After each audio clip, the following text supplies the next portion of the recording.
अस्सलाम वालेकुम फ्रेंड्स, मैं हूं उस्मान हुसैन और आप देख रहे हैं हमारा यूट्यूब चैनल अलमका टेक एंड बिजनेस हब। आज की इस वीडियो में हम आपसे शेयर करते हैं रोज़ाना की बुनियाद पे कारोबारी मार्केट से हमें मौसूल होती हुई अहम तरीन खबरें, दुनिया की तेज़ी से बदलती हुई इकानमी और उस पर हमारा तजिया। इसी के साथ आपको आगाही दी जाती है कि नेक्स्ट 12 आवर तक BTC की मुमकिन हद तक सूरत हाल क्या हो सकती है, ताकि बिटकॉइन के स्केल को फॉलो करके मार्केट में मौजूद फंडामेंटल स्ट्रॉन्ग कॉइन में ट्रेड जनरेट करने का आइडिया आपके साथ शेयर किया जा सके according to the fresh BTC technical analysis. इसी के साथ दोस्तों मैं आपके साथ शेयर करने वाला हूं एक्स प्लेटफॉर्म से जुड़ी बड़ी खबर और बहुत जल्द इसका इम्पैक्ट मार्केट में हमें देखने को मिलने वाला है, तो यकीनन मैं चाहूँगा कि आप इस खबर का फ़ायदा उठा लें। उसके बाद जो दोस्तों हमने मार्केट में हाल्विंग देखी, हाल्विंग के बाद अमेरिकन स्टॉक मार्केट में उसका क्या इम्पैक्ट आया है और आ सकता है मज़ीद, इस पर भी डिस्कशन होगी और उसके बाद हम बढ़ेंगे मार्केट एनालिसिस की तरफ। तो दोस्तों आपने क्या करना है, वीडियो को करना है लाइक, चैनल को करना है सब्सक्राइब। अगर आप चाहते हैं कि आने वाले दिनों में आपसे हमारी किसी भी एक अहम वीडियो का नोटिफिकेशन मिस ना हो तो बेल आइकन के बटन के साथ साथ ऑल के बटन को भी क्लिक कर दीजिएगा। दोस्तों सबसे पहले मैं ख़बरों से आगाज़ करूँगा, यानी कि जो एक्स प्लेटफॉर्म है जिसके बारे में तकरीबन मैं ही 2 साल से डिस्कशन कर रहा था कि पेमेंट मेथड बहुत जल्द ट्विटर में ऐड कर दिया जाएगा। तो यहाँ पर फाइनली एलॉन मस्क ने एक ऐप तश्कील देने का फ़ैसला किया है। उस ऐप के ज़रिए आपको एक्स प्लेटफॉर्म पे ट्रेड करने के लिए भी बाकायदा तौर पे ये सहूलत मैसर होगी कि आप वहाँ पर बाकायदा लेन देन भी कर सकते हैं। उसके बाद आप उनके प्ले स्टोर्स में जाकर, यानी कि जहाँ पर उनकी अपनी प्रोडक्ट बिकती हैं टेस्ला के, उन्हें भी सेल परचेज़ कर सकते हैं। अपने बैंक अकाउंट को भी इस एप्लीकेशन के साथ बाइंड कर सकते हैं। और जो इनके सिक्योरिटी ऑफिसर हैं क्रिस्टोफर स्टैनली, उनका ये कहना है कि ये जो पेमेंट मेथड होगा ये बियॉन्ड द मार्केट चलेगा। जो भी प्राइसेस मार्केट में होंगे उस टोकन्स के, उनको यहाँ पर एग्जैक्टली रसाई मिल सकेगी एग्जिट होने की, ख़रीदो फरोख्त करने की, और एड रेवेन्यू की कमाई भी जो होगी एक्स प्लेटफॉर्म के यूज़र के लिए वहाँ पर मौसूल होगी। तो ये ऐसा नहीं होगा कि जैसे आपको गूगल एडसेंस वगैरह की तरफ से पेमेंट आ जाती है, इससे थोड़ा हट के मैकेनिज़्म होगा क्योंकि आपको एक एप्लीकेशन इंस्टॉल करनी पड़ेगी।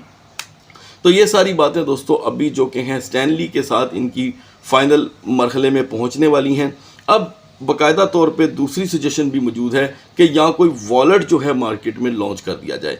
तो ऐन मुमकिन है दोस्तों कि पहली तरजीह वॉलेट को दे दी जाए, क्योंकि मैं देख रहा हूँ जैसे कि हमने टोकन 2049 में देखा कि वहाँ पर जहाँ 300 से ज़्यादा कंपनीज अपनी प्रमोशंस के लिए भी आई हुई थी, ठीक है, उनमें से वॉलेट का बड़ा चर्चा था। जैसे आपने देखा कि BitGet भी यहाँ पर अपना वॉलेट लिस्ट कर चुका है, ठीक है, और उसके वॉलेट को भी सिर्फ हमारे पास 5 दिन बाकी रह गए हैं। तो दोस्तों अगर आप मिसाल के तौर पे वॉलेट की अफादियत को समझते हैं तो आने वाले दिनों में आपके इसके फ़ायदे देखने को मिलेंगे। और अब का बात करते हैं काम की बात कि क्या इसका इम्पैक्ट डोज कॉइन के ऊपर आ सकता है। तो दोस्तों देखें, जब बिटकॉइन 71 और 72 हज़ार के करीब रजिस्ट हो रहा था तो डोज कॉइन हमें 21 सेंट का बड़ा हाई दे चुका है। ये पिछले 2 साल का सबसे बड़ा हाई है। 21 सेंट के बाद डोज कॉइन की हालत काफ़ी पतली हो गई और इसने 0.1495 का लो दिया है, यानी कि 14 सेंट तक इसकी कीमत चली गई। आज सुबह थोड़ी सी मार्केट के अंदर रद्दोबदल हुई तो इसने हाई दिया है 16 सेंट का। तो मैं समझता हूँ कि डोज कॉइन यहाँ पर एक अच्छी जो कि है अपनी नीश अपना सकता है पंप होने की, सिर्फ और सिर्फ इस पेमेंट मेथड की खबर के साथ। उसके बाद दोस्तों अब रुख इख्तियार करते हैं कि जो हाल्विंग हुई है उसका इम्पैक्ट अमेरिकन स्टॉक के ऊपर क्या आया है। तो दोस्तों बिटकॉइन हाल्विंग के बाद जो टॉप क्रिप्टो स्टॉक्स थे उनके अंदर 20% का हमें बड़ा इजाफा देखने को मिला और पूरे 18% की इस वक्त अमेरिकन स्टॉक की जो वैल्यू है उसके अंदर कमी हुई है। सिर्फ और सिर्फ दुनिया की तरजीह बढ़ी है बिटकॉइन की तरफ। और आपको याद होना चाहिए कि इस मार्केट से पहले बिटकॉइन पूरी तैयारी कर चुका था 59,000 को परमानेंट ब्रेक करने की, लेकिन अभी मार्केट ने जो कि है अपना रुख बदला है, ठीक है, अप साइड की तरफ मोमेंटम क्रिएट किया है और जो अमेरिकन स्टॉक है वहाँ से लोगों का बहुत रुझान तब्दील होकर के BTC की तरफ आया है। आज का दोस्तों एक और नया आर्टिकल था, ठीक है, उस आर्टिकल में बाकायदा तौर पे बताया गया है कि UAE के अंदर भी जो बड़े बड़े समझ लें बिजनेसमैन हैं, ट्रेडर्स हैं, उनका भी जो रुझान है वो इस वक्त तेज़ी से ट्रेडिंग मार्केट को लेकर क्रिप्टो में सिलेक्शन करने को बढ़ रहा है। तो दोस्तों इन चीज़ों के ऊपर आपने खासी नज़र रखनी है। इसके बाद अब मैं लास्ट में आपको बताना चाहता हूं कि BWB टोकन के जो एयर ड्रॉप्स हैं उसके सिर्फ 5 दिन बाकी रह गए हैं, ठीक है। और ये एयर ड्रॉप्स रोज़ाना की बुनियाद पे मिल रहे हैं जिन जिन दोस्तों ने अपना वॉलेट बना लिया हुआ है, क्योंकि मैंने इसकी जो वीडियो बनाई थी वो तकरीबन 1 माह पहले बनाई थी। अब क्योंकि 5 दिन बाकी रह गए हैं, मैं चाहूँगा कि आप इसके ऊपर वर्क कर लें। अगर आप अपना वॉलेट क्रिएट करना चाहते हैं तो वो बिल्कुल फ्री ऑफ कॉस्ट है। उसका लिंक आपको हमारी इसी वीडियो की डिस्क्रिप्शन में मिल जाएगा, ठीक है। आप अपना वॉलेट क्रिएट करें, KYC कंप्लीट कर लीजिएगा, ताकि कल को अगर आपका मिसाल के तौर पे बिटगेट के ऊपर अकाउंट नहीं है तो, ठीक है, बिटगेट पे अकाउंट अगर है, KYC कंप्लीट है, तो सिर्फ आपको वॉलेट क्रिएट करना पड़ेगा और अपने जो पासवर्ड्स हैं, जो की होंगी, वो आप अपने पास सेव कर लीजिएगा। ज़्यादा लिंक दोस्तों आपको वीडियो की डिस्क्रिप्शन में मिल जाएगा, मिस मत कीजिएगा। टाइम यहाँ पर बहुत ही शॉर्ट है BWP टोकन के एयर ड्रॉप्स का। बढ़ते हैं मार्केट की तरफ। So guys now we are in the market और जो कैपिटलाइजेशन है दोस्तों इसमें फिर से 110 मिलियन की रोटेशन चल रही है, जिसका जो इम्पैक्ट है बाकायदा तौर पे आज बिटकॉइन में आया। बिटकॉइन ने आज दोस्तों 67,232 का हाई दिया है और ये 67,000 का हाई हमें मार्केट के अंदर करीब 13 दिन के बाद देखने को मिला है। तो हाल्विंग के बाद हम कह सकते हैं कि बिटकॉइन ने अपनी टोटल रिकवरी करीब 9,000 से $7,500 तक की है। लिहाजा इथीरियम की भी पोजीशन कुछ बेहतर रही। इन दोनों को हम लास्ट में डिस्कस करेंगे। बहुत से व्यूवर्स की डिमांड थी कि उस्मान भाई आप डेली की वीडियो में पीका मून को ऐड करें, तो दोस्तों पीका मून को मैं डेफिनेटली आपके साथ आज डिस्कस करने वाला हूं। तो आगाज़ करते हैं BNB से। 599.60 पर दोस्तों हमने $4 की शॉर्ट ट्रेड अप्लाई करनी थी, ठीक है। और ये जो कि है पोजीशन हमारी यहाँ पर यूटिलाइज हो चुकी है। हमारी टारगेट इस वक्त बिल्कुल ऑन है। और उसके बाद अनफॉर्चुनेटली 608 का हाई रहा BNB के अंदर, लेकिन हमारा ये टारगेट अभी स्पॉइल नहीं हुआ। हम इस वक्त इक्वलिटी पे आ गए हैं, ना हम प्लस में हैं ना माइनस में, बिल्कुल कोई लॉस नहीं हुआ। आप बाकायदा इसका कंपैरिजन बिटगेट एक्सचेंज पर कर सकते हैं। तो ज़ाहिरी बात है हमारी जो प्रॉफिट है वो स्टार्ट हो जाएगी 599.60 पे। उसके बाद दोस्तों आप अपनी ट्रेड को $3 $4 माइनस पे क्लोज कर सकते हैं। अब आते हैं सोलाना पे। सोलाना में गाइस हमने 154.80 पे 2.60 की लॉन्ग ट्रेड लेनी थी। ये दोस्तों 100% कामयाब रही। हाई रहा सोलाना का 159 का, ठीक है। उसके बाद सोलाना मुसलसल टूट रहा है, इसके अंदर करीब $5 की कमी हो चुकी है। सोलाना मजीद यहाँ पे 150.30 तक का लो दे सकता है। अब आते हैं दोस्तों XRP पे, ठीक है। XRP की हमारी जो पोजीशन थी बिल्कुल फ्रेश, वो हम यहाँ पर अभी तक अचीव नहीं कर पाए, ठीक है, यानी कि 0.5330। लिहाजा XRP 55 सेंट से बार बार रिटर्न कर रहा है। इसका बिहेवियर काफ़ी ज़्यादा अदर टोकन की निस्बत यहाँ पर स्ट्रॉन्ग है। तो दोस्तों ड्यूरिंग द वीडियो मैं आपको बता दूं कि मार्केट जो है वो लोअर मोमेंटम क्रिएट कर रही है, कभी किसी भी वक्त शॉर्ट फॉल हो सकता है। आगे आते हैं और शॉर्ट फॉल में कौन से टोकन बेहतर रहेंगे मैं आपको बता दूंगा। एवेक्स को हमने मिडनाइट में ऐड किया है, पहली बार तो नहीं कहूँगा, तकरीबन कोई महीने बाद $39 से अभी ये मज़ीद यहाँ पर टूटा है। तो दोस्तों मैं समझता हूँ कि एवेक्स ईजीली हमें 36.25 तक की सपोर्ट यूटिलाइज करवा सकता है। अब आते हैं डॉट की तरफ। डॉट की हमारी सपोर्ट है दोस्तों 7.10। हम मिडनाइट में 7.54 पे थे। डॉट के प्राइस का यहाँ पर गिरने का सिलसिला शुरू हो चुका है। मिडनाइट में हमने गाइस चेन लिंक टोकन को बाय किया था 15.40 पे बिटगेट एक्सचेंज पर, और ये फॉल कर गया था। मॉर्निंग में चेन लिंक ने हमें हाई दिया है 15.64 का, करीब 24 सेंट की ये सपोर्ट ट्रेड थी। हम इसमें सक्सेसफुली एग्जिट कर चुके हैं।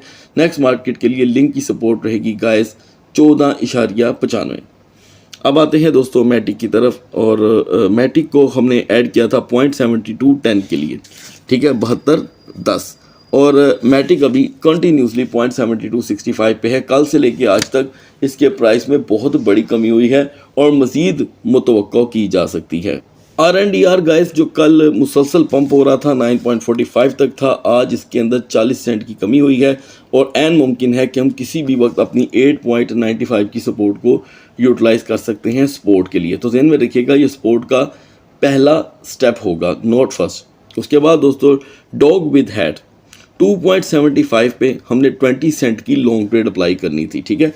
हम इस टारगेट को अचीव कर चुके हैं डॉग विद हेड को, और अब हमारा यहाँ पर जो वेट है दोस्तों वो हमारी प्रॉफिट का है। आप इजीली 2.90 2.96 पे इसमें एग्जिट ले सकते हैं। FTM में दोस्तों हमारा टारगेट कंप्लीट हो गया था, ठीक है। अब इस वक्त FTM मुसलसल टूट रहा है, तो मैं समझता हूँ कि 0.7190 अगर आप स्पॉट में भी यूज़ कर लेते हैं तो भी हमारे लिए बेहतर है, और अगर फ्यूचर में करते हैं तो भी, क्योंकि ये 0.79 का बड़ा हाई देने के बाद टूटा है। तो जब इतना बड़ा लो मोमेंटम क्रिएट हो गया होता है तो ऑटोमेटिकली हमारी एंट्री का वक्त आ जाता है। अब आते हैं गाइस साई की तरफ। तकरीबन बहुत सी ऑडियंस है जो साई को 0.85 की बाइंग करके बैठी हुई है, ठीक है। उनमें से बहुत से व्यूवर्स ने सेकंड स्टेप भी बाई किया हुआ है और वो है 0.70 का।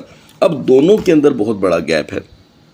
बाइंग तो दोस्तों आपकी बहुत ही अच्छी है, ठीक है, लेकिन जो पिछले दिनों मार्केट के अंदर हंगाली हुई, तबाही हुई, उसकी वजह से SEI काफ़ी ज़्यादा डाउन कर गया।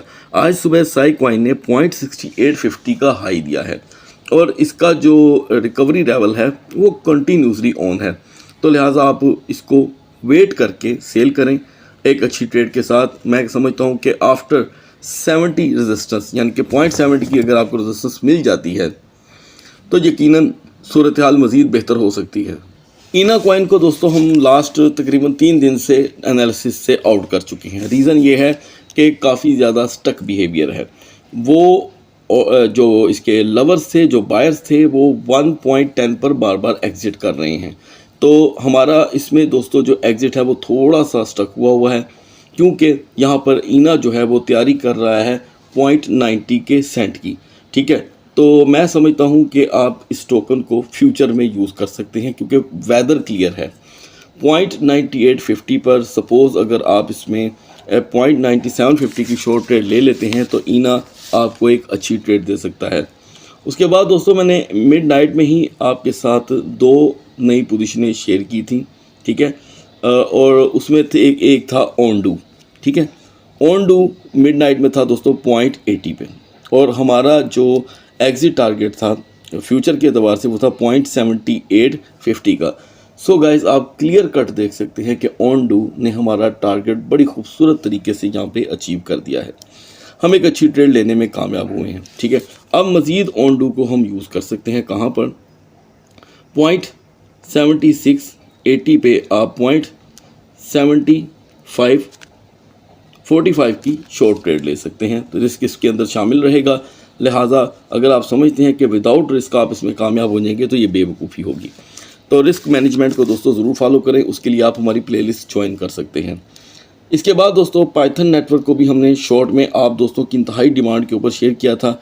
0.6950 पर हमने शॉर्ट ट्रेड अप्लाई करनी थी 0.6830 की। So guys you can see this, Python ने हमें 100% यहाँ पर सक्सेस दी है, ठीक है। और आप इसका दोनों टोकन का कंपैरिजन सिर्फ बिटगेट एक्सचेंज पे करेंगे। अब आते हैं सपोर्ट की तरफ। सपोर्ट में दोस्तों SNX का हमारा जो टारगेट था वो था 3.05 से 3.18 का। SNX 3.15 से ऊपर नहीं जा सका, लेकिन हमें 10 सेंट की ट्रेड मिल गई है। नेक्स्ट मार्केट के लिए स्पॉट ट्रेडिंग को लेकर हम SNX को 2.95 पर यूटिलाइज़ करेंगे। अब बढ़ते हैं दोस्तों जल्दी से BTC और इथेरियम के कैंडल चार्ट की तरफ। So guys now we are on the chart of BTC। Midnight में हम 66,305 पे थे। आपको बताया गया था कि इस मार्केट की जो सपोर्ट है वो 63,800 रहेगी और जो वीकर जोन है वो है 65,000। खैर मार्केट ने 66,305 से अपने दिन का आगाज़ किया और जो हमें लेवल चाहिए था 66,850 का वो हमें मिला, और मार्केट ने एक्स्ट्रा लो दिया 67,232 का। खैर जिस दोस्त ने भी यहाँ पर 66,850 को यूज़ किया उसको करीब यहाँ पर $380 की ट्रेड BTC में देखने को मिली।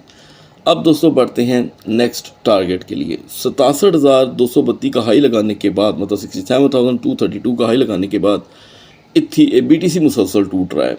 आप कह सकते हैं कि $1,000 ये ब्रेक कर गया है, तो इसकी वीकर जोन दोस्तों स्टिल है 65,000। याद रखें, कॉपी पे लिख लें, और टॉप के ऊपर ये बिरिश कैंडल बन रही है, कभी भी ये ब्लीड डाउन कर सकती है। आज है कारोबारी हफ्ते का दूसरा दिन, तो ऐसा होना कोई बड़ी बात नहीं होगी। तीसरी कैंडल एक बेवजह की सपोर्ट लेकर आई है, वरना यहाँ पर आप वाज़ह तौर पे देख सकते हैं बिहाइंड द स्क्रीन एक लो मोमेंटम क्रिएट हो रहा है। ये देखिए लो मोमेंटम, तीसरा है लो मोमेंटम। तो गाइज अगर मार्केट 66,100 66,050 पे अगले 4 घंटे तक खड़ी रह जाती है और कोई मूवमेंट नहीं आती तो ये 65,000 तक जा सकती है। 65,000 इसकी वीकर जोन है जो ब्रेक नहीं होनी चाहिए, हो गई तो 63,800 जेन में रख लीजिएगा। अब आते हैं रिकवरी पे। रिकवरी को हम भूल नहीं सकते, रिकवरी के लिए हमें चाहिए 66,790, ठीक है, 66,790 और मार्केट दोबारा 67,200-300 तक जा सकती है। अच्छा, अब कुछ दोस्तों के क्वेश्चन थे वो मैं साथ साथ क्लियर करता चलूँ कि उस्मान भाई आपने कल रात वाली वीडियो में ये लेवल बताया, सुबह वाली में ये बताया, तीसरी वाली में ये बताया। भाई मेरे वीडियो को फॉरवर्ड करके देखना छोड़ दें। मैं आपको 1000 बार बता चुका हूँ कि ये 12 घंटे के टेक्निकल एनालिसिस होते हैं जो 12 घंटे के बाद एक्सपायर हो जाते हैं, ठीक है। अगर ये एक्सपायर ना होते तो शायद मुझे दूसरी वीडियो बनाने की ज़रूरत ही ना पड़ती और मैं हफ्ते में एक वीडियो डालता, ठीक है। इसीलिए मैं हर 12 घंटे के बाद आपको अपडेट देता हूँ। अब उम्मीद है कि आप सुन रहे होंगे, नहीं तो शायद सो रहे होंगे। अच्छा, अब हेल्पफुल टोकन रहेगा हमारे लिए यहाँ पर दोस्तों सोलाना और RNDR बढ़ते हैं इथेरियम के कैंडल चार्ट की तरफ।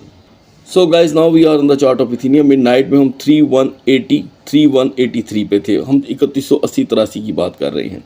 आपको बताया गया था कि इस मार्केट की सपोर्ट है 3100।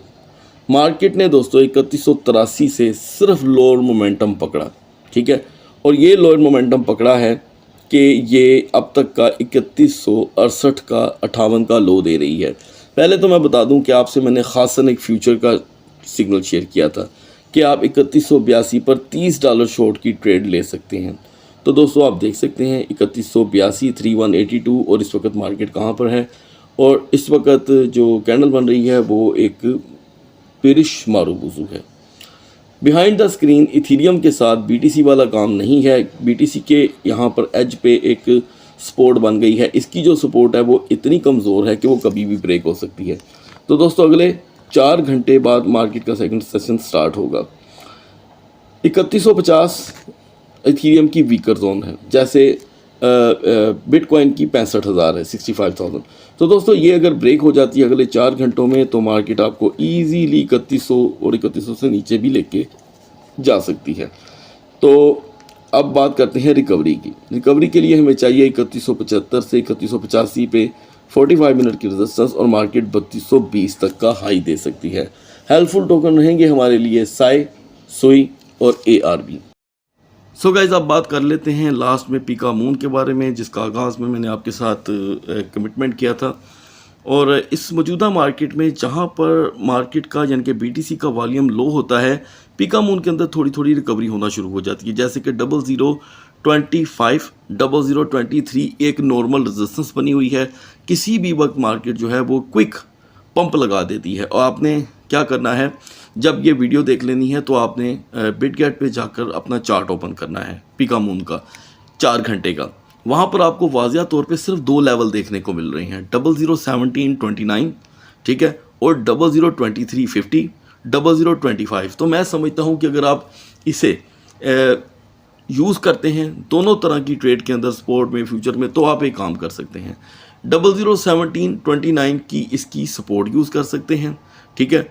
अगर आप लोअर मोमेंटम भी यूज़ करते हैं यानी कि शॉर्ट फॉल के लिए, और अगर आप लॉन्ग के लिए यूज़ करते हैं तो 002230 एक बेस्ट लेवल है। और नॉर्मल रूटीन के अंदर पीका मून 0020 को तो आम रूटीन में टच कर रहा है। सो गाइज आई होप कि पीका मून का ये एक शॉर्ट एनालिसिस आपके किसी काम का हो। अगर आपके काम आए तो वीडियो कमेंट्स में ज़रूर रिप्लाई कीजिएगा। अगली वीडियो तक अल्लाह हाफिज़।